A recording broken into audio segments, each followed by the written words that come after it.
اور فرمایا کہ انا نحنو نزلنا الذکر، ہم نے نازل کیا ہے، وَإِنَّا لَهُ لَحَافِظُونَ، اور ہم یقیناً اس کے محافظ ہیں۔ حفاظت دیکھ لیجئے کہ 1400 سال ہو گئے، ایک زبر زیر ادھر ادھر نہیں ہو سکی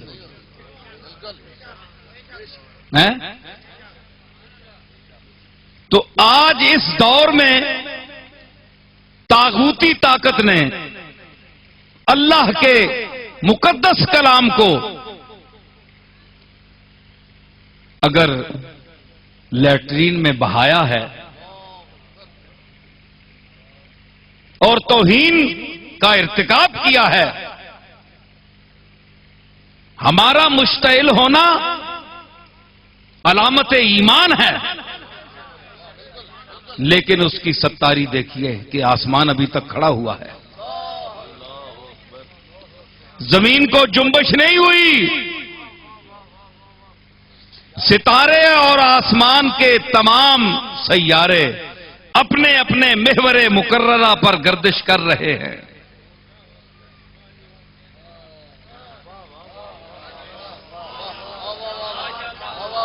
میرا آپ کا لکھا ہوا مضمون،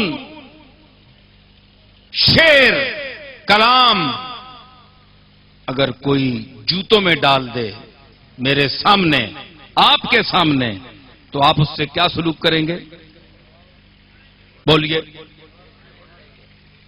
اس کی نسلیں یاد رکھیں گی جو آپ اس سے سلوک کریں گے۔ حالانکہ میرے اور آپ کے کلام کی کوئی حیثیت نہیں ہے، ہم مخلوق ہیں، ہمارا کلام بھی مخلوق ہے، ہم اس کو بدلا بھی سکتے ہیں، تبدیلی بھی کر سکتے ہیں، اس کی جگہ لاکھوں لفظ رکھ سکتے ہیں، لیکن یہ وہ کلام ہے کہ آج تک کسی نے کوئی لفظ نہ اٹھا سکا نہ رکھ سکا۔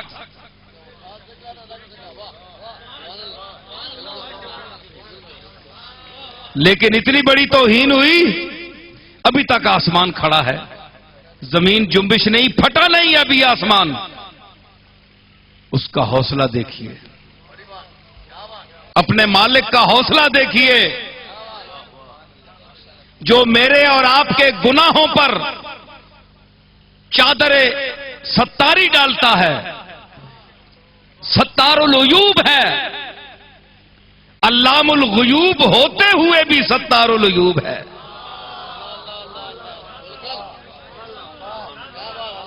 مجھے آپ کو کچھ پتہ چل جائے کسی دوسرے کے متعلق کہ اس میں فلاں عیب ہے، تو ہم اس کو فاش کرتے ہیں، ذلیل کرتے ہیں، جی دھمکی دیتے ہیں، بلیک میل کرنے کی کوشش کرتے ہیں، کچھ اس کے ہتھیانے کی کوشش کرتے ہیں، مال و دولت سمیٹنے کی کوشش کرتے ہیں، کیا کیا جتن کرتے ہیں، یقین بھی نہیں ہے، ذرا سی لغزش دیکھ کر، سن کر، افواہیں سن کر بھی ہم دوسروں کو بدنام کرتے ہیں۔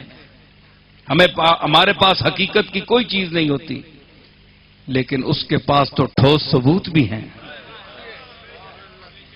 ہر لمحے، ہر چیز، ہر عمل کو دیکھنے والا ہے۔ ارے آپ کا یہ کیمرہ چل رہا ہے، اس کی آنکھ سے کوئی سٹیج کا آدمی بچ نہیں سکتا، اس کی کوئی حرکت ایسی نہیں جو اس کیمرے میں محفوظ نہ ہو رہی ہو، تو ایک مخلوق کا اتنا کیمرہ ہے جس کی اتنی آنکھ ہے، تو کیا اس خالق کے پاس کوئی ایسا انتظام نہیں ہے جو تیرے اور میرے عمل کو ریکارڈ کر رہا ہے، دیکھ رہا ہے، اور جب تو انکار کرے گا قیامت کے دن تو وہ ریل چلا دی جائے گی۔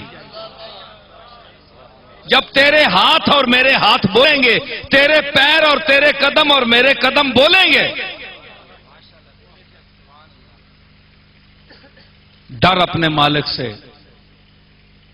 یہی سید الانبیاء جناب محمد رسول اللہ صلی اللہ تعالی علیہ وسلم نے اپنی امت کو حکم دیا ہے۔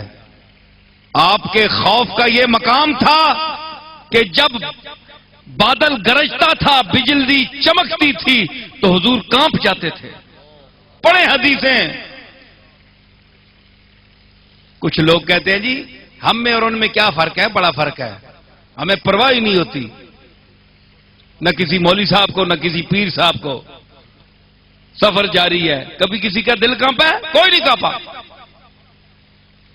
جانوروں کی طرح جا رہے ہیں، عوام کو پتہ نہیں، لیڈروں کو پتہ نہیں ہے، بادشاہ وقت کو پتہ نہیں ہے، بجلی چمک رہی ہے، بادل گرج رہا ہے، کچھ بھی نہیں پتا. کیوں؟ مزاج نبوت نہیں ہے نا. نبی کا مزاج نہیں ہے، نبی کی ذہن نہیں، نبی کا علم نہیں ہے، نبی کا ادراک نہیں ہے، نبی کا فہم نہیں ہے. بچے کو آپ بجلی کی تار کے پاس چھوڑ دیں تو وہ پکڑ لے گا، جو سمجھدار ہوگا وہ ہاتھ نہیں لگائے گا. جس کا جتنا علم ہے وہ اتنا کانپتا ہے، جو جتنا بدھو ہے وہ اتنا بے خبر ہے، اس کو پرواہ ہی نہیں. تو نبی صلی اللہ تعالی علیہ وسلم کھڑے ہو جاتے تھے، کانپتے تھے، یا اللہ معاف فرمانا، اس کو ہمارے لیے عذاب نہ بنانا، جس طرح پہلی امتوں کے لیے تو نے اس بجلی کو اور بادل کو عذاب بنا دیا تھا. ہم پر رحمت کی بارش نازل فرمانا، اس کو ہمارے لیے عذاب نہ بنانا. تو یہ تو حضور کی شان تھی.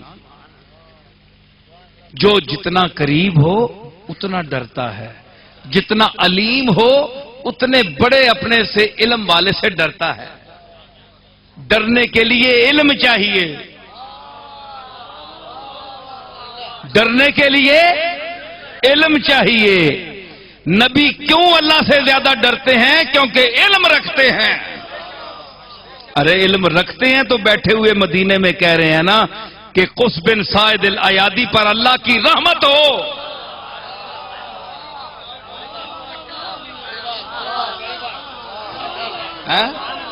رحمت ہو اللہ کی.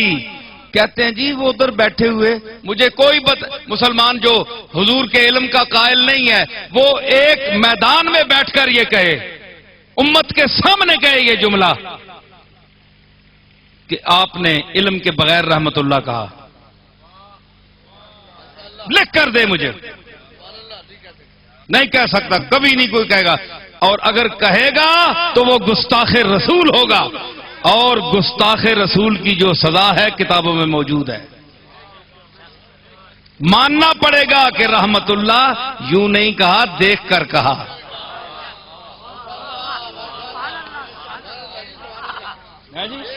دیکھ کر کہا. علم میں بھائی آپ ایک اور بات سنیں. دیکھیں صاحب، بات ایک یہ ہے بھائی، عشرہ مبشرہ کا تو نام آپ نے سنا نا. کیا اللہ نے ان کو بشارت دی کہ تم جنتی ہو؟ بولو جی جلدی بولو. نہیں دی نا. کملی والے نے فرمایا ابو بکر فی الجنہ،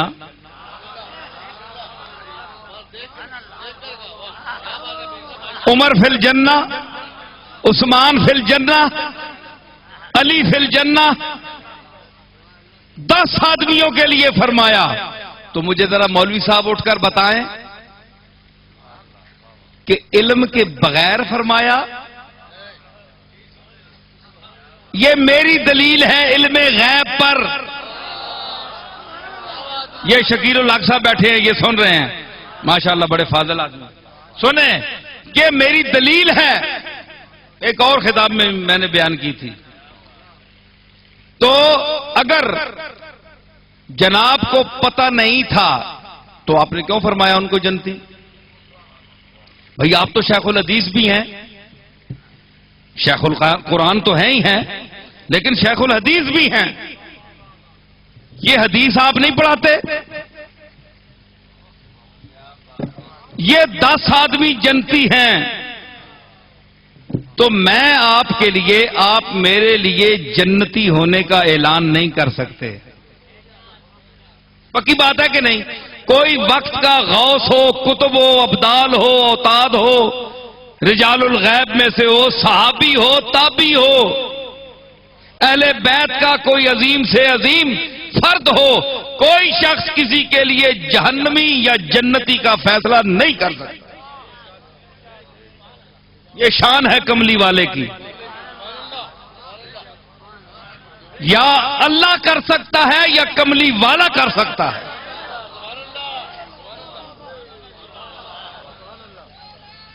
تو اللہ نے فیصلہ کیا ابو لہب کا.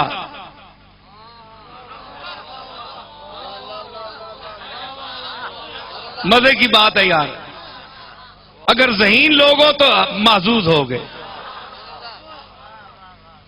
اللہ نے فیصلہ کیا ابو لہب کا، حضور کے منکر چچا کا، کہ یہ جہنمی ہے. ٹھیک ہے، جہنم کا فیصلہ اللہ نے کیا، جنت کا فیصلہ کملی والے نے کیا.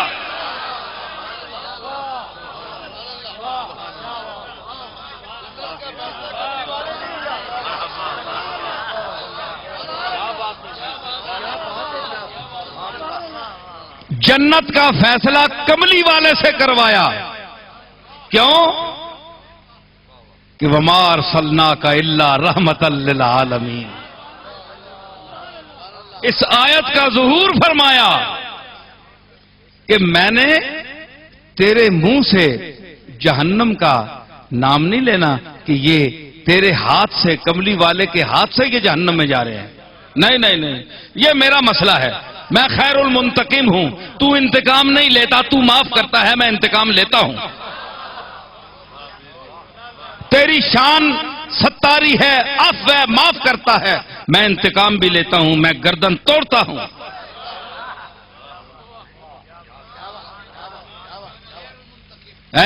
میں خیر المنتقم ہوں، میں بدلہ لوں گا، میں لیتا ہوں، ظالم سے لیتا ہوں بدلہ. جو مظلوم ہو اس کے ساتھ جو ظلم کیا گیا ہو، میں ظالم سے بدلہ لیتا ہوں. دنیا دیکھتی ہے، آپ دیکھ رہے ہیں، ساری دنیا آپ دیکھ رہے ہیں. اپنے محلے میں، اپنے پڑوس میں، اپنے گھر میں، اپنے گاؤں میں، اپنے برادری میں، سب لوگ جتنے بیٹھے ہیں دیکھیں، جہاں آپ بول نہیں سکتے وہ بولتا ہے. ایسے اندر سے وہ دیتا ہے عذاب، ایسا انتقام لیتا ہے کہ نسلیں یاد رکھتی ہیں اور دنیا کہتی ہے کہ وہ خیر المنتقم ہے. لیکن فرمایا نہیں، تو رحمت کا مظہر ہے اور مظہر ہے. رحمت کا مظہر بھی ہے، مظہر بھی ہے جی. اس لیے تو پیغام دے جنت کا. ابو بکر فی الجنہ، عمر فی الجنہ، عثمان فی الجنہ، علی فی الجنہ. یہ حساب جو ہے یہ میرا ہے. یہاں سے اقتضاء النص، دلالت النص، اشارت النص، عبارت النص، یہ عبارت النص ہے جی. تو عبارت النص سے یہ بات سمجھ نہیں آ رہی کہ اللہ نے، ذرا بہت میں نازک سی بات کہہ رہا ہوں، کہنے والا ہوں، ذرا سنیے، کہ یہاں کملی والے کو جنت سپردگی کہ تم ان کو بھیجو، بشارت دو، یہ جائیں گے. ادھر فرعون، نمرود، حامان، شداد اور ابو لہب، یہ میرا کام ہے. ان کی میں دوں گا کہ یہ ان کو جہنم میں میں بھیج رہا ہوں. یہ بات ہو گئی نا، یہ آپ کے سامنے ہے بات. تو اب آپ اندازہ لگائیے کہ اللہ کا مزاج یہ ہے. اس کا مزاج سے تو لفظی پاک ہے، لیکن اس کا جو طریقہ ہے سنت اللہ، طریقہ جو ہے وہ یہ ہے کیا کہ محبوب کے ہاتھ سے جنت بھرتا ہے اور اپنے ہاتھ سے جہنم بھرتا ہے. تو کیا کل شفاعت کے بعد قیامت میں اسی انداز کا مظاہرہ نہیں ہوگا؟